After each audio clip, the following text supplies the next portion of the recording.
होंगे आप लोग, एकदम बढ़िया होंगे, मस्त होंगे, स्वस्थ होंगे और अपनी परीक्षा की तैयारी एकदम मन लगा करके आप लोग कर रहे होंगे। सभी प्यारे बच्चों को गुड मॉर्निंग, कैसे हैं आप लोग? एकदम बढ़िया। और धनतेरस पर्व की आप सभी को बहुत बहुत शुभकामनाएं, बहुत बहुत बधाई बाबू, है ना। चलिए आप लोग, आज धनतेरस पर्व है और धनतेरस का मतलब होता है कि अपने घरों में लोग झाड़ू खरीदते हैं और कुछ नया सामान खरीदते हैं, ठीक ना। तो आप लोग भी कुछ खरीद लीजिएगा नया सामान में, अगर हो सके तो एक कोई किताब ले लीजिएगा, नहीं तो कोई कॉपी ले लीजिएगा। आप लोग का भी धनतेरस अच्छा से मन जाए, ठीक ना बाबू। चलिए बहुत अच्छी बात है, आज पर्व है धनतेरस और धनतेरस पर्व की एक बार फिर से आप सभी को शुभकामनाएं। इसके बाद हम लोग बाबू अब क्लास को कंटिन्यू करने जा रहे हैं और हम लोग पढ़ रहे थे निर्देशांक ज्यामिति, जिसका बाबू आज 8वां क्लास होने जा रहा है। इसका आज 8वां क्लास होने जा रहा है। 8वां होगा क्या? एक बार सभी लोग कमेंट करो तो 8वां क्लास होगा कि 7वां क्लास होगा? 8वां क्लास होगा कि 7वां क्लास होगा? एक बार सभी बच्चे कमेंट करके मुझे बताओ तो, आज 8वां क्लास होगा कि 7वां क्लास होगा?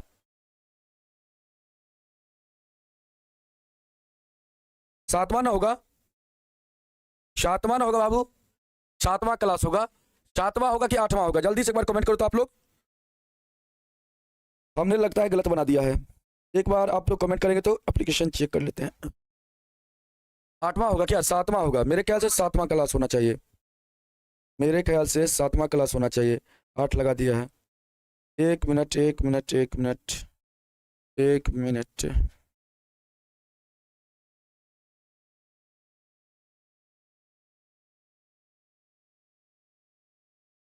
सातवां क्लास है बाबू, आज आप लोग का 7वां क्लास है, ठीक ना। आज आप लोग का 7वां क्लास है। ये आपका 8 गलती से लग गया है, 7वां क्लास है। ये आपका 8 गलती से लग गया है, 7वां क्लास होगा बाबू। आज आप लोग का 7वां क्लास होने जा रहा है। सही करवा देंगे, ठीक ना, टेक्निकल टीम से सही करवा देंगे, आप टेंशन मत लीजिए। आप लोग 8 क्लास मान के पढ़िए, ठीक है। आज क्या है बाबू? आप लोग का 8वां क्लास है।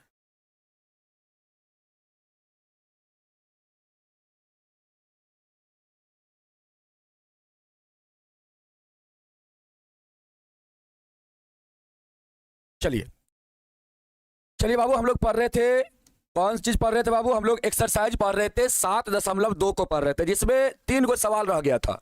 एक्सरसाइज 7.2 को पढ़ रहे थे बाबू, जिसमें हम लोग का 3 गो सवाल रह गया था। तो आइए 3 गो सवाल को पहले आपको करा दे, इसके बाद हम लोग नया एक्सरसाइज 7.3 को बाबू स्टार्ट करेंगे। आइए यहाँ पे आपका जो सवाल है, लास्ट का 3 सवाल बचा हुआ है बाबू, लास्ट का 3 सवाल, लास्ट का 3 सवाल बचा हुआ है। आपका 8 नंबर सवाल से आज होगा बाबू, ठीक है। चलो 8 नंबर सवाल हम आपको करवाते हैं। चलिए बाबू 8 नंबर सवाल को ध्यान से देखिएगा, ध्यान से समझने का प्रयास करेंगे बाबू। कहता है यदि ए और बी क्रमशः -2, -2 और 2, -4 हो, तो कहता है तो बिंदु P के निर्देशांक ज्ञात कीजिए ताकि AP बराबर 3/7 AB हो। और कहता है P रेखाखंड AB पर क्या है बाबू? कहता है P रेखाखंड AB पर स्थित हो। यहाँ पे कहता है P रेखाखंड AB पर स्थित हो बाबू, ठीक है। हम भी अच्छे बाबू। चलिए यहाँ पे रेखाखंड बाबू ए बी है, क्या है यहाँ पे? रेखाखंड आपका ए बी है। रेखाखंड यहाँ पे क्या है बाबू? आपका ए बी रेखाखंड है, ठीक है। यहाँ पे आपका ए बी रेखाखंड है, ये ए है, ये आपका बाबू क्या है? बी है। ये बिंदु आपका बी है और इस रेखाखंड पर बाबू एक बिंदु है पी स्थित है, ठीक है। अब यहाँ पे आपके सवाल में ए का निर्देशांक दिया गया है -2 दिया गया बाबू। ए का निर्देशांक दिया गया है -2 दिया गया है और बी का निर्देशांक 2, -4 दिया गया है, 2, -4 बाबू। और यहाँ पे ये भी दिया गया है कि AP बराबर क्या दिया गया है बाबू? AP बराबर यहाँ पे आपका दिया गया है 3/7 AB, 3/7 AB। तो बाबू इसका मतलब ये हुआ, आप लोग यहाँ पे समझना, हम आपको समझा रहे हैं, समझना। AP बराबर दिया गया है 3/7 AB, AB 3/7 AB। क्या दिया गया बाबू? 3/7 AB। इसका मतलब क्या हुआ? इसका मतलब ये हुआ बाबू कि यहाँ पे अगर इस AB को हम लोग इसके बट्टा में ले आए, AB को अगर हम लोग इसके बट्टा में ले आए तो हम लोग का यहाँ पे क्या हो जाएगा? AP बटा AB बराबर हो जाएगा हम लोग का 3/7। कितना हो जाएगा बाबू? 3/7 हो जाएगा। और यहाँ पे आप लोग का, यहाँ पे आप लोग का AP का मान हो जाएगा 3 और AB का मान हो जाएगा अनुपात में बाबू कितना? 7 हो जाएगा। समझ में आया? AP का मान हो जाएगा अनुपात में 3 और AB का मान अनुपात में कितना हो जाएगा? 7 हो जाएगा। मतलब यहां से लेकर यहां तक का जो लेंथ होगा बाबू अनुपात में, वो आपका कितना होगा? 7 होगा। ये पूरा लंबाई आपका अनुपात में क्या है? 7 है। और एपी का पूरा लंबाई अनुपात में कितना है बाबू? 3 है। तो बताओ तो पीबी का पूरा लंबाई अनुपात में कितना हो जाएगा? जल्दी से आप लोग मुझे बताओ, यहाँ पे पीबी का लंबाई अनुपात में कितना हो जाएगा? एपी का लंबाई बाबू अनुपात में 3 है, एबी का लंबाई अनुपात में 7 है, तो बाबू पीबी का लंबाई अनुपात में कितना हो जाएगा? नोटिफिकेशन नहीं आया है? जल्दी से बाबू बताओ आप लोग, जल्दी से आप लोग बताओ कि यहाँ पे पीबी का लंबाई कितना हो जाएगा? पीबी का लंबाई कितना हो जाएगा?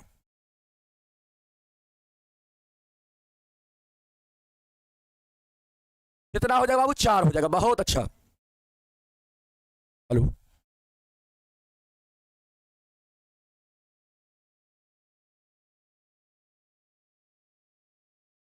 4 हो जाएगा बाबू। पीबी की लंबाई कितना हो जाएगा आपका? 4 हो जाएगा। तो क्या अब आप लोग इस बिंदु का निर्देशांक आप लोग नहीं ज्ञात कर सकते हैं? जल्दी से मुझे बताएंगे बाबू कमेंट करके, क्या आप लोग इस बिंदु का निर्देशांक नहीं ज्ञात कर सकते हैं? इसका निर्देशांक अगर हम x, y मान ले, तो क्या आप इस बिंदु का निर्देशांक नहीं ज्ञात कर सकते हैं? जल्दी से बाबू कमेंट करके आप लोग मुझे बताइए, जल्दी से आप लोग कमेंट करके आप लोग मुझे बताइए, क्या अब आप लोग इस बिंदु का निर्देशांक नहीं ज्ञात कर सकते हैं? जल्दी से।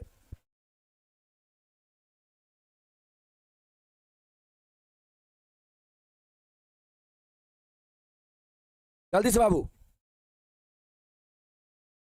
जल्दी से आप लोग मुझे बताओ, क्या आप लोग नहीं ज्ञात कर सकते हैं? तो आप सर आराम से हम लोग ज्ञात कर लेंगे, आराम से सर हम लोग ज्ञात कर लेंगे। ठीक ना बाबू? यहां पे देख लो, यहां पे आपका बाबू दिया गया है, यहां पे क्या दिया गया है?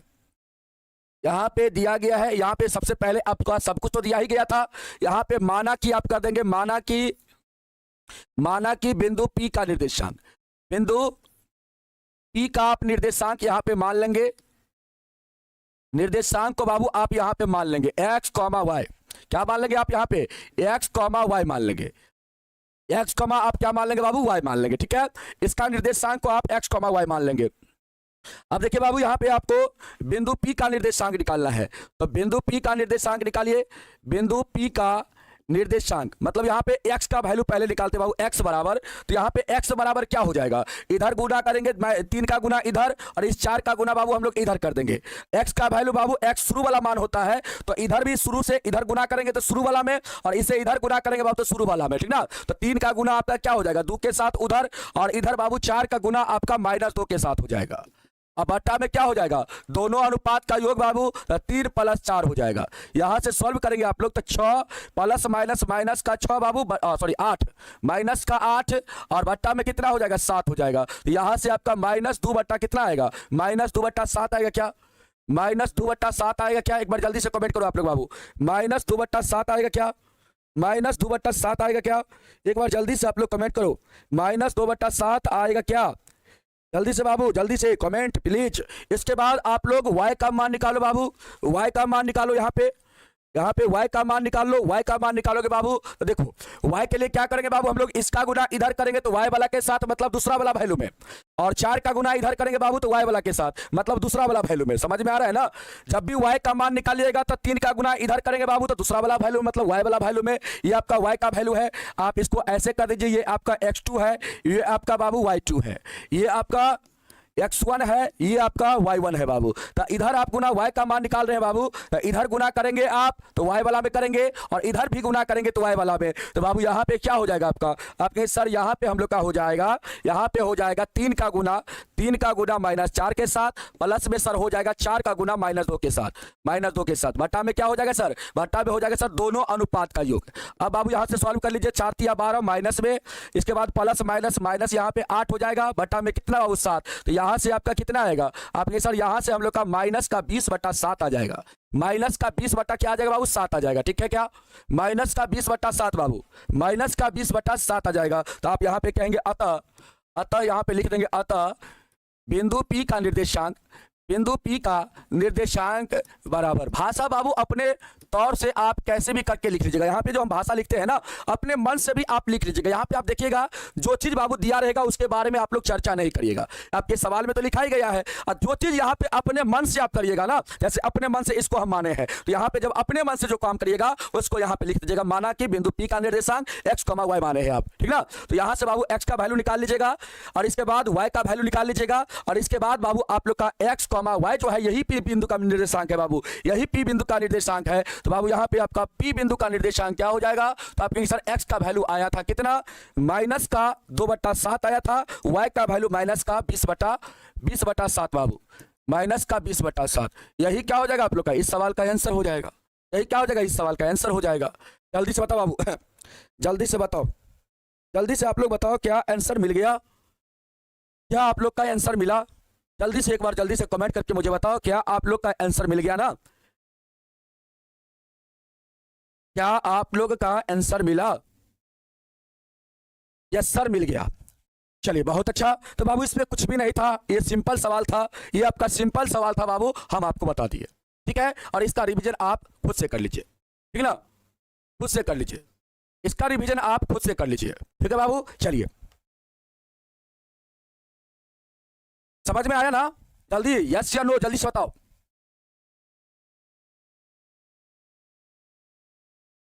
चलिए बाबू बहुत अच्छा, समझ में आ गया। अगला सवाल देखो क्या है आपका, अगला सवाल कहता है बिंदुओं इतना और इतना को जोड़ने वाले रेखाखंड AB को बाबू 4 बराबर भागों में विभाजित करने वाले बिंदुओं के निर्देशांक कहता है ज्ञात करने के लिए। यहाँ पे 4 बराबर भागों में बांटने वाला जो बिंदु है बाबू, रेखाखंड को 4 बराबर भागों में बांटने वाला जो बिंदु है उसी का निर्देशांक आपको यहाँ पे ज्ञात करना है। आप मुझे क्या कमेंट करके बता सकते हैं,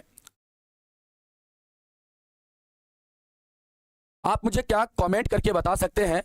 8 नंबर का एक बार और समझा दे, 8 नंबर को एक बार और समझा दे बाबू, 8 नंबर को एक बार फिर से समझ लीजिए। कहता है यहाँ पे यदि A और B क्रम से इतना और इतना हो तो कहता है बिंदु P के निर्देशांक ज्ञात कीजिए ताकि AP बराबर यहाँ पे 3/7 AB हो। तो कहता है बाबू P रेखाखंड AB पर क्या है स्थित है बाबू। अब यहाँ पे आपका सवाल में AB रेखाखंड है बाबू, इसका निर्देशांक दिया गया है और AB रेखाखंड पर P क्या है स्थित है और इसी P का निर्देशांक आपको निकालना है। इसको हमने x, y मान लिया बाबू। आपके सवाल में AP बराबर दिया गया है 3/7 AB, AP बराबर 3/7 AB दिया गया है। इस AB को हमने क्या किया, AP के बट्टा में ले आया, AP बटा AB हो गया बाबू। तो बराबर में क्या बचेगा, 3/7 बचेगा, 3/7 बाबू बराबर में। तो यहाँ पे AP का वैल्यू 3 हो जाएगा और AB का वैल्यू अनुपात में 7 हो जाएगा। तो बाबू AB का वैल्यू अनुपात में 7 और AP का वैल्यू अनुपात में 3 बाबू। तो आप मुझे बताइए, बाबू, जब AP का वैल्यू 3 है और AB का वैल्यू 7 है तो बाबू PB का वैल्यू कितना हो जाएगा। तो आप कहेंगे सर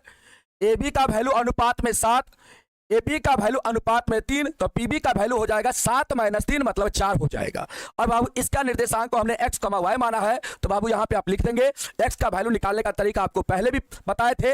इधर आप इस 3 से गुना करेंगे तो x वाला में और इधर 4 से गुना करेंगे तो x वाला में। उसी प्रकार बाबू कर दिए ऊपर और नीचा में हमेशा याद रखना इस दोनों अनुपात का बाबू यहाँ पे योग होगा, इस दोनों अनुपात का क्या होगा, योग होगा बाबू बट्टा में, ठीक ना। उसी प्रकार हम लोग y का मान निकालेंगे, इस 3 का गुना y वाला के साथ, इस 4 का गुना y वाला के साथ। इधर कर दिए बाबू ऊपर और नीचा में दोनों अनुपात का योग। तो दोनों अनुपात का योग यहां से हम लोग ने सॉल्व किया तो यहां से माइनस का 2/7 आया और यहां से बाबू माइनस का 20/7 आया। अब हम लोग को अतः यहां पे लिख देना है बिंदु P का निर्देशांक x, y माने थे बाबू। x का वैल्यू माइनस का 2/7 आया था और y का वैल्यू हम लोग का माइनस का 20/7 आया है बाबू। तो यहां पे हम लोग का यही क्या हो जाएगा, -2/7 -20/7 क्या हो जाएगा, बिंदु P का निर्देशांक हो जाएगा। समझ में आ गया। चलो अगला देखो सवाल क्या है। अब इसको देखो बाबू, यहाँ पे क्या है, एक रेखाखंड है, यहाँ पे क्या है बाबू, एक रेखाखंड है इस प्रकार, ठीक है बाबू। अब देखो इसका नाम क्या है, AB नाम है बाबू। क्या नाम है, AB रेखाखंड है बाबू, ठीक है। इसका निर्देशांक दिया गया है -2,2 दिया गया है और इसका बाबू 2,8 दिया गया है, 2,8 दिया गया है। अब इस रेखाखंड को बाबू यहाँ पे कितने बिंदु होंगे, जल्दी से मुझे बताओ। इस रेखाखंड को बाबू यहाँ पे कितने बिंदु होंगे जो 4 बराबर भागों में बांटेंगे। यहाँ पे हम कितना बिंदु लेंगे कि इस रेखाखंड को बाबू 4 बराबर भागों में बांट देगा। जल्दी से आप लोग मुझे बताओ, जल्दी से आप मुझे बताओ बाबू, विशाल कुमार जी 3:4 कैसे आया? ए बाबू ये पूरा लंबाई अगर 7 है और यहाँ पे आपका क्या था, पी था ना, यहाँ पे पी था, तो बाबू इसका लंबाई यहाँ पे 3 था, तो इसका लंबाई कितना होगा? 7 - 3 मतलब 4 नहीं होगा है? तो 3:7 नहीं हो जाएगा। एपी अनुपात पीबी जो होगा वह 3 अनुपात आपका यहाँ पे 7 हो जाएगा। बताओ बाबू यहाँ पे क्या गो बिंदु लेंगे? 3 गो बिंदु लेना पड़ेगा। यहाँ पे 3 गो बिंदु आपको लेना पड़ेगा बाबू, तब जाके आप इस रेखाखंड को 4 बराबर भागों में बांट पाएंगे। बाबू यहाँ पे एक बिंदु हम पी ले लेते हैं, दूसरा बिंदु क्यू ले लेते हैं और तीसरा बिंदु यहाँ पे बाबू आर ले लेते हैं। अब देखिए यह रेखाखंड 4 बराबर भागों में बट गया बाबू। 1 भाग, 2 भाग, 3 भाग और 4 भाग। 4 भाग में आपका यह रेखाखंड आपका बट गया। अगर 3 बराबर भागों में इसको बांटना रहता तो यहाँ पे 3 में से 1 घटा के मतलब 2 गो बिंदु लेते बाबू। 4 बराबर भागों में बांटना है तो 4 में से 1 घटा दीजिए, मतलब यहाँ पे आपको 3 गो बिंदु लेना है। जितना बराबर भागों में बांटने के लिए कहेगा उसमें से 1 घटा देना है। 4 कहा तो 4 में से 1 घटा दीजिए, जितना आएगा उतना आपको यहाँ पे बिंदु लेना है। 3 आया तो 3 को बिंदु लेना पड़ेगा बाबू। अब यहाँ पे इस तीनों बिंदु का निर्देशांक आपको निकालना है बाबू। यहाँ पे इस तीनों बिंदु का निर्देशांक निकालना है और बाबू इस रेखाखंड को बराबर भागों में बांटना है। मतलब इसका यहाँ से यहाँ तक का लंबाई एपी का लंबाई 1 होगा तो पी का भी लंबाई यहाँ पे 1 होगा और क्यू आर का भी लंबाई बाबू 1 होगा और आर बी का भी लंबाई यहाँ पे 1 होगा। तब इसको हम लोग कह सकते हैं 4 बराबर भागों में बांटना। समझ में आया? अब ये आपका हो गया 4 बराबर भागों में और यह जो होगा बाबू यहाँ पे जो वैल्यू होगा वह अनुपात में होगा।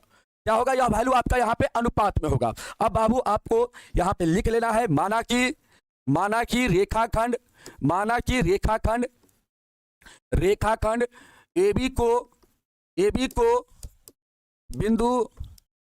बिंदु P, Q एवं R 4 बराबर भागों में, या ऐसे लिख दीजिए बिंदुओं लिखिए बाबू, बिंदुओं यहाँ पे एक से अधिक बिंदु है बाबू, इसलिए बिंदुओं लिखिए। बिंदुओं P, Q तथा कर दीजिए तथा R। माना कि रेखाखंड AB को बिंदुओं P, Q तथा R 4 बराबर भागों में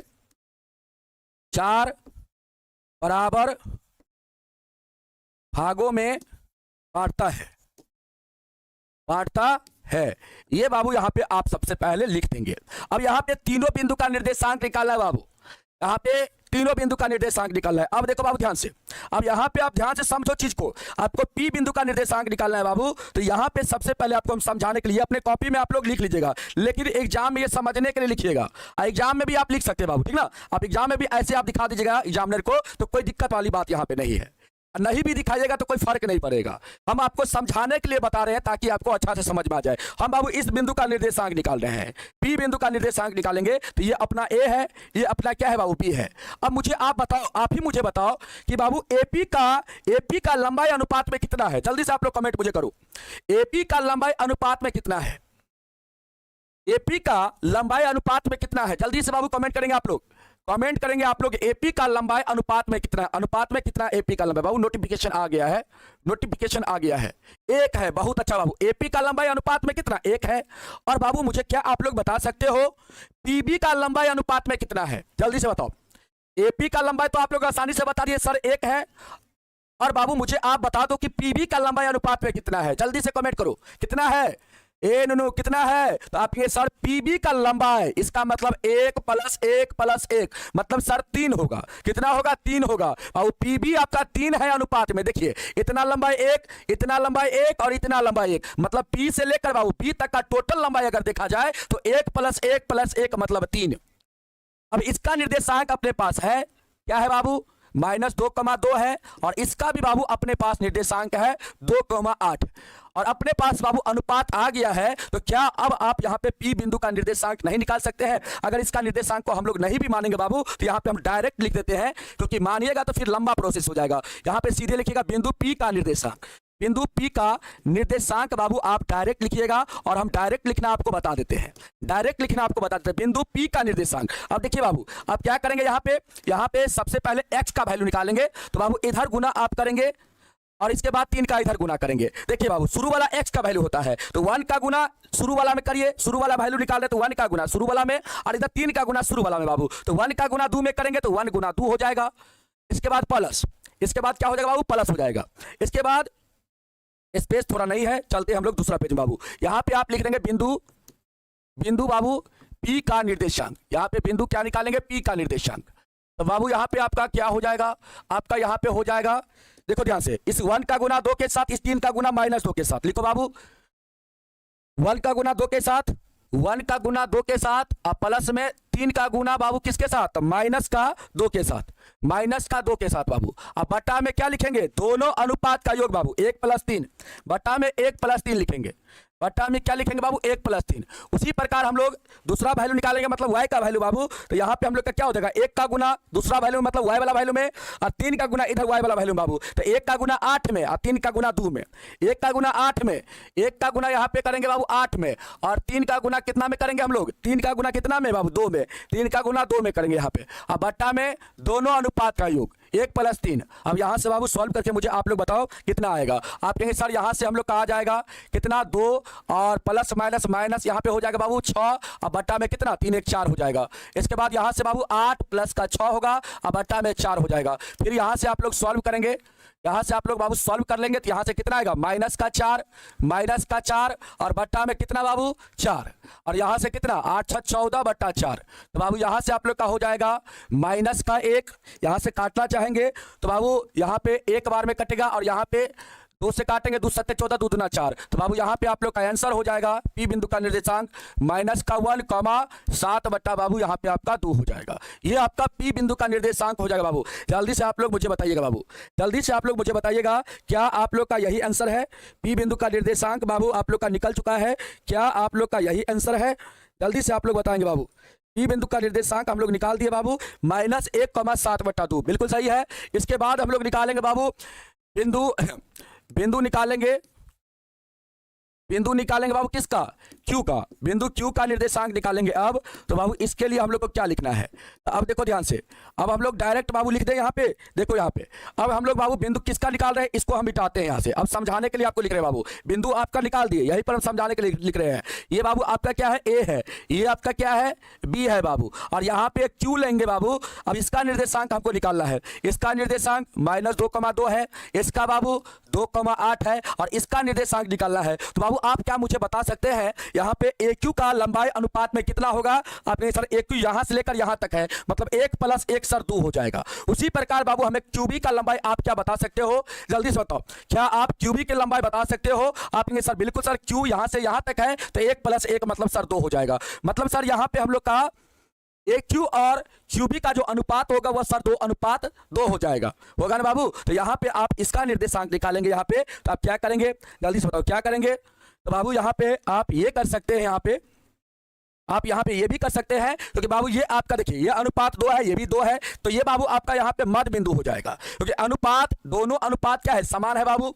जब ये आपका लंबाई और ये लंबाई यहाँ पे बराबर है तो मतलब ये आपका बिंदु जो होगा वह Q बिंदु हो जाएगा। Q जो बिंदु होगा बाबू आपका मध्य बिंदु हो जाएगा। तो यहाँ पे आप मध्य बिंदु का भी फार्मूला लगा के इस बिंदु का आप निर्देशांक निकाल सकते हैं। तो डायरेक्ट हम यहाँ पे मध्य बिंदु का फार्मूला लगा देते बाबू, x1 + x2 बट्टा में 2 हो जाएगा, बट्टा में 2 हो जाएगा बाबू, और फिर y1 + y2 बट्टा में बाबू क्या हो जाएगा, 2 हो जाएगा। अब यहाँ पे हम लोग x1 का मान पुट करेंगे बाबू, कितना x1 का ये वैल्यू, और x2 का वैल्यू ये हो जाएगा बाबू। यहाँ पे आपका -2 प्लस का 2 हो जाएगा बट्टा में बाबू 2। इसके बाद कॉमा, यहाँ पे आपका 2 + 8 हो जाएगा बट्टा में 2, 2 + 8 बट्टा में बाबू 2।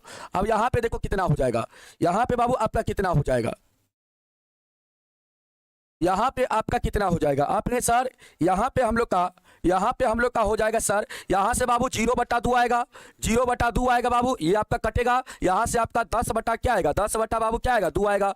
अब 0/2 कहने का मतलब कितना, जल्दी से बताओ, 0/2 कहने का मतलब कितना, तो आप कहेंगे सर 0, और 10/2 कहने का मतलब कितना बाबू 5, तो यहाँ पे आपका 0,5 आएगा। बिंदु Q का निर्देशांक कितना आएगा, 0,5 बाबू, कितना आएगा, 0,5 आ जाएगा। उसी प्रकार बाबू हम लोग बिंदु R का निर्देशांक निकालेंगे, बिंदु R का निर्देशांक निकाल लेंगे, बिंदु R का निर्देशांक निकालेंगे। तो बाबू हम लोग का यहाँ पे क्या होगा बताओ, बिंदु R का निर्देशांक अब निकाल रहे बाबू, तो इसको आप क्या करिए, मान लीजिए, इसको क्या करिए यहाँ पे R मान लीजिए बाबू। अब मुझे बताइए AR की लंबाई कितना है बाबू, अनुपात में AR की लंबाई कितना है, तो AR यहां से लेकर यहां तक बाबू, तो 1 + 1 + 1 मतलब 3 हो जाएगा AR अनुपात में। और बाबू RB का लंबाई कितना है, तो बाबू 1 है, तो यहाँ पे 1 लिखेंगे, और यहाँ पे बाबू R आपका मध्य बिंदु नहीं होगा। आर आपका यहाँ पे मध्य बिंदु नहीं होगा। क्यों नहीं होगा? क्योंकि दोनों अनुपात यहाँ पे बराबर नहीं है बाबू, इसलिए आर आपका यहाँ पे मध्य बिंदु नहीं होगा। तो बाबू यहाँ पे आपको विभाजन सूत्र लगाना पड़ेगा। इस बाबू देखो यहाँ पे इसका गुना इधर करो, इसका गुना इधर करो। अब बाबू यहाँ पे देखो, यहाँ पे हम लोग को x का वैल्यू निकालना है बाबू, ध्यान दो। तो यहाँ पे क्या करेंगे हम लोग, इस 3 का गुना इधर करेंगे तो x वाला के साथ, इस 1 का गुना इधर करेंगे बाबू तो x वाला के साथ। तो 3 का गुना हो जाएगा कितना से? 2 से। 3 का गुना 2 से प्लस में बाबू, और इधर हो जाएगा 1 का गुना -2 से। 1 का गुना -2 से। अब बटा में दोनों अनुपात का योग बाबू, 3 + 1 हो जाएगा, 3 + 1 हो जाएगा यहाँ पे। इसके बाद बाबू आपका दूसरा वैल्यू मतलब y का वैल्यू, y का वैल्यू निकालेंगे तो 3 का गुना y वाला में मतलब दूसरा वैल्यू में, और 1 का गुना इधर y वैल्यू में, y वाला वैल्यू बाबू मतलब दूसरा वैल्यू में। तो 3 का गुना 8 के साथ करिए, 1 का गुना 2 के साथ। तो 3 का गुना 8 के साथ करिए बाबू, 1 का गुना किसके साथ? 1 का गुना 2 के साथ करिए बाबू, बटा में दोनों अनुपात का योग, दोनों अनुपात का योग। अब यहां से बाबू आप लोग सॉल्व करके मुझे बताइए कितना आंसर आएगा। जल्दी से आप लोग मुझे सॉल्व करके बताएंगे कितना आएगा। आप कहेंगे सर यहां पे आ जाएगा, यहां पे 3 दूना का 6 प्लस माइनस माइनस का 2, अब बटा में बाबू यहाँ पे कितना हो जाएगा? 3 1 4 हो जाएगा, कॉमा यहां से 24, इसके बाद कितना बाबू? यहाँ पे प्लस का 2, अब बट्टा में कितना बाबू? बट्टा में 4। अब इसको आप बाबू सॉल्व करके मुझे बताइए कितना आएगा। अब यहाँ पे सॉल्व करेंगे, अब यहाँ पे सॉल्व करेंगे बाबू तो कितना आएगा? अब यहाँ पे लिख लीजिए, जगह नहीं है बाबू तो यहाँ लगा के लिख लीजिए। यहाँ से आपका 4/4 हो जाएगा, 4/4 बाबू, और यहाँ से आपका 24 2 26/4, 26 बाबू 4। अब यहाँ से इसको काट के आप लिखेंगे बाबू तो 4 बट्टा में 4 है बाबू तो कटेगा एक बार में, और यहाँ पे 2 से काटेंगे 13 दूना 26 और 2 दूना का 4। तो बाबू आपका यहाँ पे आंसर कितना आ जाएगा? आप ये सर आंसर आ जाएगा यहाँ पे 1,13/2 बाबू, 1, कितना? 13/2 आएगा। क्या यही सवाल है में आंसर है क्या? क्या इस सवाल का यही आंसर है आपके बुक में क्या बाबू? 1,7/2 है, 1,7/2 आया है क्या? एक बार आप लोग देखिए तो बाबू सही आंसर है ना आपके बुक में, एक बार मिला लीजिए। तो एक बार अपना बुक में मिला के मुझे बताइए तो आंसर कितना आ रहा है यहाँ पे आंसर कितना आ रहा है बाबू? एक बार बुक में मिलाइए तो आप लोग 3 का गुना इधर करेंगे बाबू तो 2 के साथ, और 1 का गुना इधर करेंगे तो 3 का गुना इधर करेंगे 2 के साथ, 1 का गुना, ये तो आपका सही आया था। 3 का गुना इधर 8 के साथ हो जाएगा, और 1 का गुना इधर आपका 2 के साथ होगा। तो 8 3 24 और यहाँ पे 2 26 हो जाएगा, और 26/4 बिल्कुल सही है बाबू। यहाँ पे 13/2 आएगा, 13/2 आएगा। ठीक है बाबू, 13/2 आएगा, ठीक ना। तो ये आपका हो गया आर बिंदु का निर्देशांक, ये बाबू आपका हो गया क्यू बिंदु का निर्देशांक, और ये आपका हो गया पी बिंदु का निर्देशांक। तो आप यहाँ पे लिखना चाहेंगे अतः या अर्थात करके लिखेंगे, अर्थात बिंदुओं ऐसे लिख लीजिए, बिंदुओं पी, इसके बाद क्यू तथा आर का निर्देशांक क्रमशः। अब यहाँ पे पहले कौन आया है? पी, तो पी का पहले निर्देशांक लिखिए। तो पी का -1,7/2, -1,7/2 बाबू। इसके बाद क्यू आया है तो क्यू का 0,5, यहाँ पे लिखिए 0,5।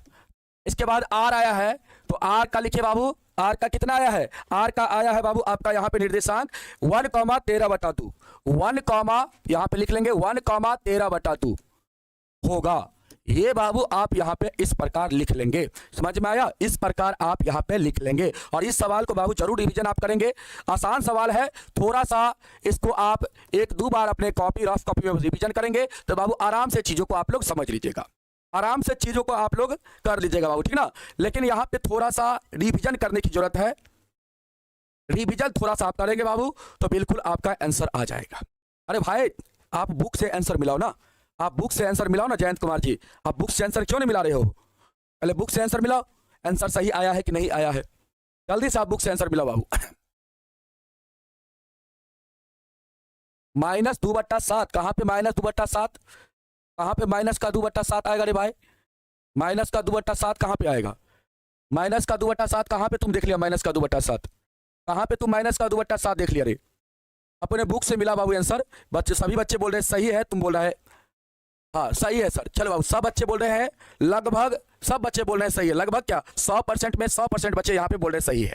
ठीक है, चलो बुक को अपना देख लो बाबू। आ जाओ अगला सवाल, इसको रिवीजन कर लेना बाबू।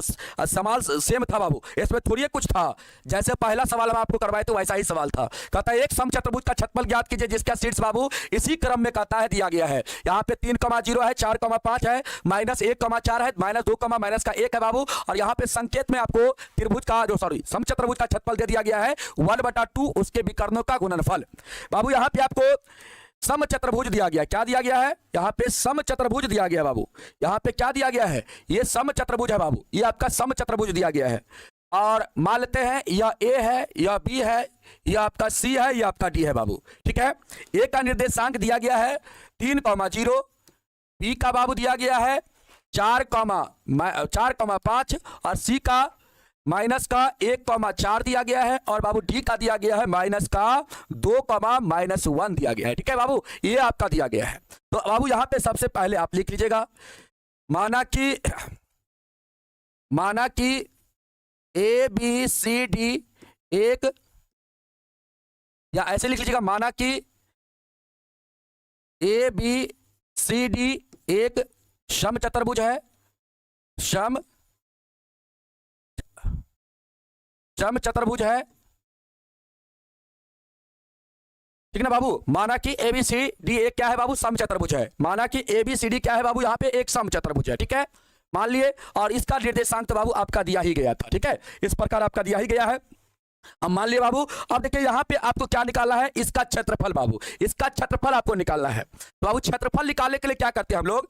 यहाँ पे इसका क्षेत्रफल होता है 1/2 गुना में बाबू होता है उनका विकर्ण का गुणनफल। क्या होता है? विकर्णों का गुणनफल। मतलब इसका ये आपका यहाँ पे ध्यान से देखो, ये आपका एक विकर्ण हो गया, ये आपका बाबू एक विकर्ण हो गया, और ये आपका दूसरा विकर्ण हो गया, ये आपका दूसरा विकर्ण हो गया। अब यहाँ पे दोनों विकर्ण का आपको लंबाई निकालना है बाबू। यहाँ पे आपको क्या करना है? दोनों विकर्ण का लंबाई निकाल लेना है। इस दोनों विकर्ण का क्या करना है बाबू? यहाँ पे लंबाई निकाल लेना है। ठीक है बाबू, मतलब AC का लंबाई, और बाबू यहाँ पे आपको क्या निकाल लेना है?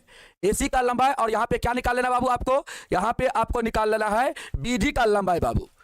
और इस दोनों का जब आप लंबाई निकाल लोगे तो यहाँ पे बाबू आपका हो जाएगा हाफ गुना डायगोनल 1 गुना डायगोनल 2। यही क्या होता है बाबू? समचतुर्भुज का क्षेत्रफल होता है। हाफ गुना डायगोनल 1 गुना डायगोनल 2 जो होता है, यही आपका क्या होता है? समचतुर्भुज का क्षेत्रफल बाबू। तो यहाँ पे अगर हम AC की लंबाई निकालना चाहेंगे बाबू, यहाँ पे हम लोग AC की लंबाई निकालना चाहेंगे तो कैसे निकालेंगे? जल्दी से आप लोग मुझे कमेंट करके बताओ तो, हम लोग अगर AC की लंबाई निकालना चाहेंगे तो कैसे निकालेंगे बाबू? AC की लंबाई हम लोग कैसे निकालेंगे? इस AC की लंबाई हम लोग कैसे निकालेंगे बाबू? तो यहाँ पे आप दूरी सूत्र का प्रयोग करेंगे बाबू। यहाँ पे क्या करेंगे आप लोग? दूरी सूत्र का प्रयोग करेंगे। और दूरी सूत्र का प्रयोग करके क्या करेंगे? AC का लंबाई आप निकाल देंगे। और यहाँ पे आपको बाबू दूरी सूत्र आप लोग को पता होगा। क्या है दूरी सूत्र? तो रूट अंडर बाबू x2 माइनस x1 का होल स्क्वायर प्लस में y2 माइनस y1 का होल स्क्वायर, ये बाबू आपका दूरी सूत्र होता है। यहाँ पे अगर हम इसको बाबू अगर हम इसको अगर हम x1 मान ले, इसको y1 मान ले, इसको बाबू x2 मान ले, इसको हम y2 मान ले, तो यहाँ पे हम लोग का हो जाएगा, क्या हो जाएगा? यहाँ पे हम लोग का -1 -3 का होल स्क्वायर हो जाएगा प्लस में y2 माइनस y1, तो यहाँ पे 4 माइनस का 0 हो जाएगा बाबू, 4 माइनस का 0 का होल स्क्वायर हो जाएगा। अब यहाँ से हम लोग सॉल्व करेंगे तो यहाँ पे आपका क्या हो जाएगा? -4 का स्क्वायर, और यहाँ पे हो जाएगा +4 का स्क्वायर बाबू। -4 का स्क्वायर करेंगे तो +16, और +4 का स्क्वायर करेंगे पर फिर भी क्या आएगा बाबू? +16 ही आएगा। अब यहाँ से आप सॉल्व कर लीजिए, 16 कितना? 32 हो गया आपका। यहाँ पे क्या हो गया? 32 बाबू। और 32 को आप लोग क्या लिख सकते हैं? 16 गुना 2 लिख सकते हैं। 16 का वर्गमूल 4 हो जाएगा, रूट के अंदर आपका 2 रह जाएगा बाबू। इतना इकाई आपका क्या हो जाएगा? AC का लंबाई। AC का लंबाई आपका इतना इकाई हो जाएगा। इसके बाद बाबू आपको यहाँ पे BD का लंबाई निकाल लेना है। BD मतलब दूसरा विकर्ण बाबू, इसका लंबाई। इसके लिए भी बाबू आप दूरी सूत्र का प्रयोग करेंगे। BD की लंबाई आपको निकालेंगे, आप लोग बाबू BD की लंबाई निकालेंगे तो क्या लगाएंगे सूत्र? Root under x2 minus x1 का होल स्क्वायर प्लस में y2 माइनस y1 का बाबू होल स्क्वायर निकालेंगे, लगाएंगे सूत्र आप। और इसको लगा करके बाबू, सर आप क्या कर रहे हैं? हम BD का लंबाई निकाल रहे हैं और यहाँ पे AC का लंबाई निकाल रहे हैं बाबू। ठीक है, हम यहाँ पे BD और AC का लंबाई निकाल रहे हैं बाबू दूरी सूत्र का प्रयोग करके।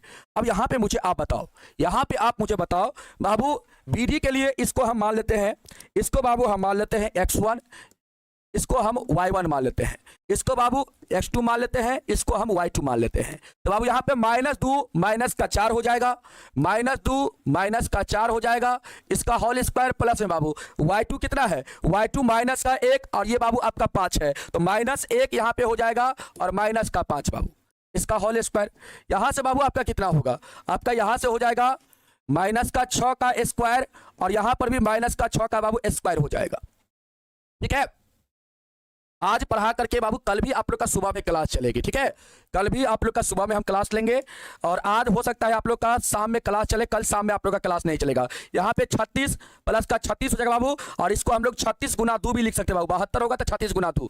36 का वर्गमूल कितना होता है? 6 होता है, और बाबू इसका वर्गमूल 2 का नहीं निकलेगा तो रूट के अंदर इतना इकाई हो जाएगा, इतना इकाई हो जाएगा बाबू। बीडी का लंबाई इतना इकाई, तो हम लोग का यहाँ पे क्या हो जाएगा? अतः यहाँ पे समचतुर्भुज का बाबू, समचतुर्भुज का क्षेत्रफल जो होगा वह क्या हो जाएगा? क्षेत्रफल हो जाएगा 1/2 गुना में डायगोनल 1 और गुना में डायगोनल 2 बाबू। यहाँ पे डायगोनल 1 जो है बाबू आपका AC है, या BD को आप कर दीजिए बाबू डायगोनल 1। यहाँ पे डायगोनल 1 हम मान लेते हैं 4√2 है।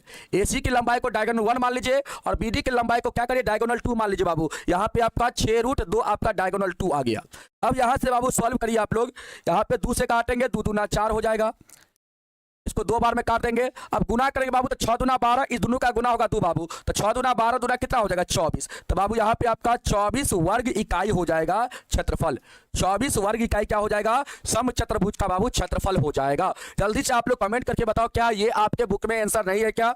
24 वर्ग इकाई क्या आपके बुक में आंसर नहीं है क्या? अब ये खाना पीना खा लेंगे रे, पता है खाना पीना खा लिए हैं क्या सर आप? अब ये खाना पीना खा लेंगे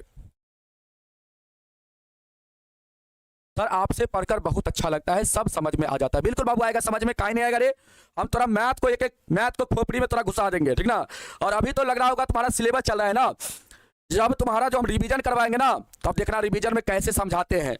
अभी सिलेबस है बाबू, सिलेबस का प्रेशर आ गया है खत्म करने का, इसलिए जल्दी जल्दी हम यहाँ पे खत्म कर रहे हैं। रिवीजन टाइम में इतना आपको अच्छा से समझाएंगे ना, क्योंकि हमें आपको अच्छा नंबर से पास करवाना है बाबू। अच्छा नंबर से पास कराने के लिए आपको अच्छा ढंग से समझाना पड़ेगा चीजों को। जब तक आप चीजों को अच्छा ढंग से नहीं समझेंगे तब तक एग्जाम में क्वेश्चन नहीं बनेगा बाबू आपसे। तो अच्छा ढंग से समझना है चीज को, और अपने रूम में बैठ के कम से कम एक सवाल को 2 बार बनाना है, 3 बार बनाना है, तब तक बनाना है जब तक वो खोपड़ी में नहीं समाजे आपसे, आपके खोपड़ी में नहीं समाजे बाबू, तब तक आप सवाल को बनाएंगे, ठीक ना। 24 कैसे आया सर? बाबू यहाँ पे डायगोनल 1 जो है वो आपका है AC, और डायगोनल 2 देखो यहाँ पे, इसको हम यहाँ पे कर देते हैं, कंफ्यूज आ रहा है तुम लोग, इसको हम डायगोनल 1 मान लेते हैं बाबू, इसको हम डायगोनल 2 मान लेते हैं, कोई दिक्कत? यहाँ पे AC का लंबाई जो आपका है वो डायगोनल 1 है, मतलब विकर्ण आपका पहला विकर्ण है, और ये बाबू आपका दूसरा विकर्ण है। क्या है? दूसरा विकर्ण है। हमने पहला विकर्ण का लंबाई निकाला बाबू, डायगोनल 1 का लंबाई निकाला, कितना आया? यहाँ पे बाबू आपका 4√2 आया, और दूसरा डायगोनल का निकाला लंबाई बाबू, मतलब दूसरा विकर्ण का लंबाई निकाला तो यहाँ पे 6√2 आया, ठीक है बाबू। तो यहाँ पे समचतुर्भुज का क्षेत्रफल का फार्मूला लगा दिया, 1/2 गुना में विकर्णों का गुणनफल। विकर्णों का गुणनफल मतलब डायगोनल 1 गुना डायगोनल 2 बाबू, पहला विकर्ण गुना दूसरा विकर्ण। पहला विकर्ण कितना आया था? 4√2 बाबू, और दूसरा आया था 6√2। 2 से 4 को काटे, 2 बार में कटा, 2√2 का गुना करेंगे बाबू, 2√2 का गुना, देखो ये दोनों क्या है? √2 है, ये दोनों का गुना होगा तो कितना हो जाएगा? 2 हो जाएगा आपका, और 2 होगा बाबू, 2 से 6 में गुना करेंगे तो 12, और 12 में फिर 2 से गुना हो जाएगा तो 24 हो जाएगा। जल्दी से बताओ। दूरी सूत्र का प्रयोग करके आप यहां पे AC का लंबाई और बाबू आप BD का लंबाई निकालिएगा, और ये चीज आपको पहले से हम बता दिए हैं, और यहां पे सवाल दोबारा आपको पूछने का जरूरत नहीं होना चाहिए। आप कहते हैं सर इसका सॉल्यूशन दोबारा मत बताइए, हम खुद से बना सकते हैं, क्योंकि बाबू आपको हम दूरी सूत्र लगाकर चीजों को समझा चुके हैं, ठीक ना। पहला एक्सरसाइज जो था उसी में दूरी सूत्र का प्रयोग था बाबू। अगर आप बढ़िया से रिवीजन किए होते तो बाबू अभी आपको पूछने का जरूरत नहीं पड़ता। इसलिए हम बार बार आपसे निवेदन करना चाह रहे हैं कि आप क्या करिए बाबू, रिवीजन चीजों को करिए। आप दीपावली मना रहे हैं, छठ मना रहे हैं, ठीक है बाबू, बहुत अच्छी बात है, मना लीजिए। ये अगले साल भी आएगा, लेकिन आपका एग्जाम अगले साल नहीं आएगा, ठीक ना। इसलिए अपने पढ़ाई को पहला बाबू आप मानिए, ठीक ना। त्योहार को दूसरा चीज आप मान के चलिए, दूसरा स्थान त्योहार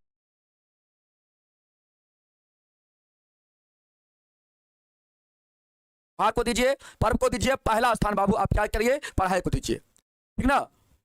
घर में सबके घर में पर्व है, ऐसा नहीं है कि घर में सबके घर में पर्व नहीं है, लेकिन आपको पर्व भी मनाना है बाबू, दीपावली भी अच्छा से मनाना है, पटाखा वटाखा भी छोड़ लेना है आपको, ठीक ना। जो करने का मन है कर लीजिए, लेकिन आपको बाबू पढ़ाई को ज्यादा लेके चलना है, पढ़ाई पर ज्यादा ध्यान आपको देके चलना है, क्योंकि आपका फरवरी में एग्जाम है, बोर्ड एग्जाम है, तो बोर्ड एग्जाम के लिए बाबू आपको अभी ध्यान देना है, ठीक है ना। चलो आते हैं बाबू, अब हम लोग एक्सरसाइज, समय है क्या अपने पास? अपने पास समय है क्या बाबू? हाँ 10 मिनट का समय बचा हुआ है, 10 मिनट में 2 क्वेश्चन हो ही जाएगा। आइए बाबू यहाँ पे एक्सरसाइज 7.3 आ चुका है बाबू। इसमें कहता है पहला सवाल है, कहता है उस त्रिभुज का क्षेत्रफल ज्ञात कीजिए जिसका शीर्ष बाबू यहाँ पे दिया गया है। यहाँ पे त्रिभुज है बाबू, यहाँ पे क्या है त्रिभुज है, इसका शीर्ष दिया गया है। पहला वाला शीर्ष कितना है बाबू 2,3 है, दूसरा शीर्ष यहाँ पे कितना है बाबू -1,0 है, और तीसरा शीर्ष क्या है आपका निर्देशांक तीसरा शीर्ष का, तो आपके सर 2,-4 है। बाबू त्रिभुज का क्षेत्रफल निकालना है, क्या फॉर्मूला आपको नहीं बताए थे क्या? यहाँ पे आप निकाल दीजिए त्रिभुज का क्षेत्रफल। त्रिभुज का क्षेत्रफल निकालिएगा बाबू, यहाँ पे आप लिखना चाहेंगे तो x1 की लंबाई बाबू आप लिख लीजिए यहाँ पे। ये बाबू आपका यहाँ पे ये आपका x1 है, ये आपका बाबू यहाँ पे y1 है, ये आपका यहाँ पे ये आपका ये बाबू आपका यहाँ पे x1 है, ये आपका y1 है। एक एक सवाल हम करवाएंगे। ये बाबू x2 है, ये आपका y2 है, ये बाबू सॉरी y2 है, ये आपका x3 है, ये आपका बाबू y3 है।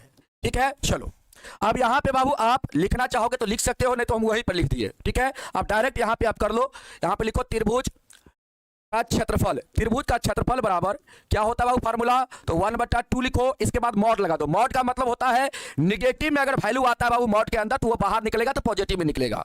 यहाँ पे लिखेंगे x1, कोष्ठ में बाबू क्या होगा y2 माइनस का y3। यहां से बाबू आप लिखेंगे, यहां से अगर x1 लिए है तो यहां से y2 माइनस का y3 लिखिए, इसके बाद प्लस x2 लगातार लिखना है, x1 फिर x2 यहां से बाबू तो y3 माइनस का y1 लिखिए, यहाँ पे y3 माइनस का y1, कभी कंफ्यूज नहीं करिएगा। इसके बाद यहां से आपको x3 प्लस में, हमेशा x वाला को प्लस में लिखना बाबू, x वाला को हमेशा यहाँ पे प्लस में लिखा जाता है, और कोष्ठ के अंदर लिखिएगा तो माइनस में हर जगह आपका आएगा। ठीक है, यहां से x3 आप लिए हैं तो यहाँ पे आ जाइए, यहाँ पे लिखिए y1 माइनस y2 लिखिए, यहाँ पे आइए और लगातार आप यहाँ पे क्या करिए घटा के लिखिए y1 माइनस y2। ये बाबू आपका क्या हो जाएगा त्रिभुज का यहाँ पे क्षेत्रफल का फार्मूला बाबू। अब यहाँ पे आप क्या करिए सारा मान को पुट कर दीजिए 1/2। इसके बाद बाबू x1 का मान 2 है, यहाँ पे y2 का मान 0 है बाबू, माइनस y3 का मान -4, तो माइनस माइनस यहाँ पे प्लस आपका 4 हो जाएगा। फिर बाबू देखिए x2 का मान कितना है -1, और यहाँ पे प्लस है बाबू तो प्लस माइनस यहाँ पे माइनस हो जाएगा 1। इसके बाद y3 का मान यहाँ पे -4, तो बाबू -4 आप लिख लीजिए। इसके बाद y1 का मान +3, तो बाबू यहाँ पे माइनस है तो माइनस यहाँ पे आपका 3 आएगा। इसके बाद x3 का मान देखिए क्या है बाबू, x3 का मान +2 है, तो यहाँ पे लिखिए +2। y1 का मान 3 है बाबू, y1 का मान 3, और y2 का मान 0 है, तो यहाँ पे y2 का मान 0 मॉड लगा दीजिए। अब इसको सॉल्व करिए बाबू, जल्दी से आप लोग सॉल्व करके मुझे बताइए कितना होगा। चलिए बहुत अच्छा, बहुत सुंदर, आप लोग समझ रहे हैं बाबू चीज को। आइए यहाँ पे आप लोग सॉल्व करिए 1/2। अब देखिए बाबू 0 4 को जोड़ेंगे 4 हो जाएगा, 4 दूना 8 बाबू, यहाँ पे 8 आ जाएगा। यहाँ देखिए हम क्यों 1 शॉट का क्लास ले रहे हैं, अगर हम चाहेंगे तो आपका एक के दिन में एक चैप्टर को उड़ा सकते हैं बाबू 1 शॉट लेके। जो आपका जो सिलेबस बचा हुआ है उसको अगर हम चाहेंगे तो 1 शॉट लेके खत्म कर सकते हैं, लेकिन हम आपको धीरे धीरे पढ़ा रहे हैं ताकि चीजों को आपको समझ में आए बाबू। ठीक है, ताकि आप सारा चीज को अच्छा से समझ पाएंगे। ठीक ना, इसलिए अच्छा से कैलकुलेशन भी आपको धीरे धीरे करवा रहे हैं। देखिए यहाँ पे इस दोनों का बाबू दोनों माइनस में है, जोड़िएगा तो -7 हो जाएगा। अब -7 में -1 से गुना होगा बाबू तो प्लस का आपका क्या हो जाएगा 7 हो जाएगा, यहाँ पे प्लस का 7 हो जाएगा। यहाँ पे 3 होगा बाबू, प्लस का 2 है तो 3 में गुना +2 के साथ होगा, यहाँ पे आपका प्लस का 6 हो जाएगा। अब बाबू यहाँ से आप सॉल्व कर लीजिए। अब सॉल्व करेंगे बाबू यहाँ से क्या आएगा, जल्दी से मुझे बताओ क्या आएगा। आपके सर यहाँ से आ जाएगा 1/2 बाबू, सब पल्से में है तो जोड़ दीजिए। यहाँ पे क्या होगा 8 7 15 6 21, यहाँ पे बाबू आपका 21 आएगा। और यहाँ पे बाबू आप क्या करेंगे 21 में 2 से भागा लगा देंगे। यहाँ पे इसमें 21 से गुना होगा तो 21/2 होगा, और 21/2 को बाबू हम लोग क्या लिखेंगे 10.5। तो यहाँ पे हम लोग का क्षेत्रफल जो होगा वह 10.5 वर्ग इकाई हो जाएगा। वर्ग बाबू इकाई यहाँ पे आपका क्षेत्रफल हो जाएगा। समझ में आया, क्षेत्रफल कितना हो जाएगा, क्षेत्रफल बाबू यहाँ पे 10.5 वर्ग इकाई आ जाएगा। और इसी को बाबू जब आप ऑब्जेक्टिव में बनाएंगे ना, इसी को जब आप ऑब्जेक्टिव में बनाएंगे तो ऑब्जेक्टिव के लिए आपको कैसे बनाना है, ऑब्जेक्टिव के लिए बाबू आपको सूत्र याद रखने की जरूरत नहीं है, डायरेक्ट आप बनाएंगे। यहाँ पे क्या है निर्देशांक 2,3, तो बाबू यहाँ पे लिखिए 2 और नीचे 3 लिखिए। इसके बाद अगला निर्देशांक -1,0 है, यहाँ पे -1 लिखिए, नीचे 0 लिखिए बाबू। इसके बाद देखिए यहाँ पे क्या है बाबू 2, -4 है, तो यहाँ पे 2 लिखिए, नीचे आप -4 लिखिए। अब देखिए बाबू ध्यान से, ठीक है। अब इसको पहले जिसको लिखे हैं बाबू उसको लास्ट में भी आपको लिखना पड़ेगा, तो 2 और 3 को लास्ट में लिखिए। अब आपको क्या करना है बाबू, ऊपर से नीचे आपको गुना करना है, ऊपर से नीचे आपको गुना करना है तो प्लस के साथ लिखना है, और नीचे से जब आप ऊपर गुना करेंगे तो बाबू माइनस के साथ लिखेंगे। ऊपर से जब आप नीचे गुना करेंगे तो प्लस के साथ लिखेंगे, और नीचे से जब ऊपर गुना आएगा बाबू करके तो उसको माइनस के साथ आप लिखेंगे। ठीक है, चलो बाबू यहां पे 2 का गुना 0 के साथ होगा बाबू, तो 0 हो जाएगा। -1 का गुना -4 के साथ तो माइनस प्लस बाबू, तो यहाँ पे प्लस का 4 आप लिखेंगे। इसके बाद बाबू इसका गुना इसके साथ होगा तो प्लस का यहाँ पे 6 आएगा। अब देखो इसका गुना इसके साथ होगा तो माइनस का बाबू 3, यहाँ पे इसका गुना इसके साथ होगा माइनस का 3, तो यहाँ पे माइनस में बाबू इसको क्या लिखेंगे, माइनस का 3 लिखेंगे आप। इसके बाद इसका गुना इसके साथ बाबू माइनस का 0 हो जाएगा। इसका गुना इसके साथ यहाँ पे माइनस का आप क्या लिखेंगे, माइनस का 8 बाबू लिखेंगे। ठीक ना। अब देखिए बाबू बट्टा में आपका क्या होगा, बट्टा में यहाँ पे आपका 2 होगा, बट्टा में क्या लिखेंगे, हमेशा 2। अब बाबू यहाँ पे आप लोग सॉल्व कर लीजिए। सॉल्व करेंगे तो देखिए यहाँ पे आपका 6 4 10 माइनस माइनस प्लस हो जाएगा, तो 6 यहाँ पे 4 प्लस का 6 और इसके बाद बाबू यहाँ पे प्लस का 3 हो जाएगा। 0 से कोई मतलब नहीं है बाबू, यहाँ पे प्लस का 8 हो जाएगा। अब बाबू यहाँ पे बट्टा में 2, अब इसको सबको जोड़ेंगे तो 21/2 होगा। 21/2 कहने का मतलब यहाँ पे 10.5 हो जाएगा बाबू। तो ये आपका ऑब्जेक्टिव के लिए बाबू, ऑब्जेक्टिव में आप ऐसे ही इस सवाल को बनाएंगे। ऑब्जेक्टिव में बाबू आप ऐसे ही इस सवाल को बनाएंगे। ऊपर से जब आप नीचा गुना करेंगे तो प्लस के साथ लिखेंगे, प्लस प्लस प्लस में लिख दिए हैं। और नीचे से जब आप ऊपर गुना करेंगे तो माइनस के साथ, यहां से माइनस लिखे हैं, यहां पर भी माइनस, यहां पर भी माइनस, लेकिन गुना करके माइनस में बाबू आया है तो कोष्ट में लिखिएगा। यहां से बाबू 0 आया था, यहां से भी गुना करके माइनस में आया था तो कोष्ट में लिख देंगे। अगर प्लस में आता तो कोष्ट में लिखने की जरूरत नहीं था, डायरेक्ट हम लोग लिख देते हैं। समझ में आया बाबू। तो यहाँ पे हम लोग सॉल्व करेंगे तो +4 + 6 माइनस माइनस प्लस का 3 हो जाएगा, यहाँ से माइनस माइनस प्लस का 8। अब सबको जोड़ देंगे तो प्लस का 21 हो जाएगा, बट्टा में 2 बाबू, तो आपका आंसर हो जाएगा कितना बाबू, आपका 10.5 हो जाएगा। ठीक है, जल्दी से बोलो, समझ में आया। तो बाबू इस सवाल को आप लोग खुद से बनाएंगे। इसमें भी आपको क्षेत्रफल निकालना है तो इसको आप लोग खुद से कर लीजिएगा। पहले फार्मूला से बना लीजिएगा। सब्जेक्टिव में पूछेगा बाबू 2 नंबर में, अगर ये सवाल आपका 2 नंबर में आता है तो जैसे हम फार्मूला लगा के बताए हैं वैसे आपको बनाना है। 2 नंबर के लिए आपको ऐसे बनाना है बाबू, 2 नंबर के लिए आपको ऐसे बनाना है, 2 नंबर के लिए आपको ऐसे बनाना है, और बाबू यहाँ पे 1 नंबर के लिए ऑब्जेक्टिव के लिए आपको ऐसे बनाना है। ठीक ना, आगे भी आपको हम बताएंगे। ठीक ना बाबू, आगे भी आपको हम बताएंगे। अब आइए बाबू इसको आप लोग खुद से बना लीजिएगा बाबू। अब यहाँ पे कहता है इसको क्या बता दे कि छुट्टी कर दे, जल्दी से आप लोग बताइए, इसको हम बता दें या छुट्टी कर दे बाबू। जल्दी से आप लोग कहेंगे कि बता देने के लिए तो हम बता देंगे, नहीं तो फिर छुट्टी कर देंगे। कल सुबह में क्लास आप लोग की होगी। इकाई क्यों लिखते, क्योंकि बाबू इसके पास कोई यूनिट नहीं ना है, इसके पास तो कोई यूनिट है ही नहीं, इसके पास तो कोई यूनिट है ही नहीं। अगर यूनिट रहता मीटर या सेंटीमीटर में लिखा रहता तब यहाँ पे हम बाबू सेंटीमीटर का या मीटर का यूज करते। यहाँ पे कोई यूनिट नहीं है इसमें, इसलिए यहाँ पे हम लोग इकाई का यूज करेंगे। समझ में आया। यूनिट रहता तो यहाँ पे वर्ग सेंटीमीटर रहता तो वर्ग सेंटीमीटर लिखते, वर्ग अगर यहाँ पे मीटर रहता तो वर्ग मीटर लिखते, लेकिन यहाँ पे कोई इकाई नहीं है इसलिए वर्ग इकाई यहाँ पे लिखेंगे आप लोग। अब बाबू मुझे बताओ क्या बता दे इस सवाल को कि छोड़ दे, छुट्टी कर दे। चलिए, बहुत सारे बच्चे बोल रहे हैं कि छुट्टी कर दीजिए, छुट्टी कर दीजिए। बहुत सारे बच्चे बोल रहे हैं कि कल बता दीजिए। छुट्टी की संख्या ज्यादा रहता है भाई, छुट्टी की संख्या ज्यादा रहता है, तो आप लोग ऐसे नहीं करिए। अब एग्जाम का समय आपका करीब आ गया है ना बाबू, तो आप ऐसे नहीं करिए। फिर भी चलिए कोई बात नहीं, हम छुट्टी कर देते हैं और इसमें ज्यादा सवाल नहीं बचा बाबू। दूसरा सवाल है, दूसरा सवाल में इसको आपको तो खुद से कहेंगे बनाने के लिए। तीसरा सवाल है और बाबू आपका यहाँ पे चौथा सवाल है। इतना ही सवाल एगो और है, 5वां सवाल। तो कल आप लोग का करीब 2 घंटा का क्लास होगा, करीब 2 आवर का क्लास बाबू होगा, और कल हो सकता है आप लोग का 7:30 बजे से हम क्लास लेंगे। 7:30 से बाबू लगभग 2 घंटा 9:30 बजे तक आप लोग का क्लास होगा, या 9 बजे तक में भी बाबू हम खत्म कर देंगे। और इसमें आप लोग का जो ये सवाल आपका इस एक्सरसाइज के अंतर्गत है उसको बताएंगे, और साथ ही साथ आपको ऑब्जेक्टिव भी सवाल करवाएंगे बाबू। तो आप इसके लिए भी आप लोग तैयार रहिएगा, ऑब्जेक्टिव के लिए भी तैयार रहिएगा। ठीक ना, इसमें आपको जो सवाल है वह भी बता देंगे जो नहीं आज बताए हैं बाबू, और कल आप लोग को ऑब्जेक्टिव भी सवाल करवाएंगे। तो ऑब्जेक्टिव के लिए भी आप लोग तैयार रहिएगा। ठीक है, ऑब्जेक्टिव के लिए बाबू आप लोग तैयार रहिएगा। अरे भाई मात्रक और इकाई को एक ही गधा कहीं का, मात्रक और इकाई एक ही चीज होता है भाई। यूनिट को ही तो इकाई बोला जाता है, यूनिट को ही तो मात्रक बोला जाता है। तुम क्या हमको पढ़ाने लगता है, समझ में नहीं आता। यूनिट का मतलब क्या होता है, मात्रक भी होता है इकाई भी होता है। इसको आप मात्रक भी बोल सकते हैं बाबू और इकाई भी बोल सकते हैं, दोनों चीज बोला जाता है। क्या पढ़ते हैं आप लोग बताइए। आइए बाबू, तो आज का क्लास को हम लोग यहीं पर समाप्त करना चाहेंगे, और उम्मीद करेंगे आप सभी लोग को यह क्लास बहुत अच्छा लगा होगा, बहुत मजा आया होगा। ठीक है बाबू, तो चलिए कल फिर सुबह में आप लोग से मिलते हैं 7:30 बजे। तो आप लोग इसी एनर्जी के साथ, इसी जोश के साथ कल सुबह वाली क्लास में आप लोग जुड़ेंगे। ठीक है बाबू, धन्यवाद आप सभी को क्लास करने के लिए, थैंक यू सो मच। जय हिंद, जय भारत बाबू।